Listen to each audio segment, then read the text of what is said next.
gabdhood yaroo nin yiri baa hadal iga raacay geedkii la talaalay baa wax iga raaceen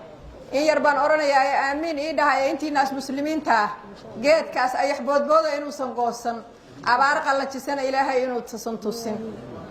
geedkan la hagaajo gacaalkay weelanyo guulan baryaya cadowgaagu kuma gambiyo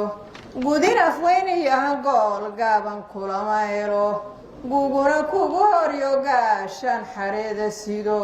ubax guduudan allo guudka kaaga baxo gogol nabdeed iyo midkii khayr la geeyo noqo waxgaradkii culimadiyo geesh ha kugu shireen guusha Soomaali weyn kan ku gaara noqo allo la gorfeeyo meeshaan ku geedinay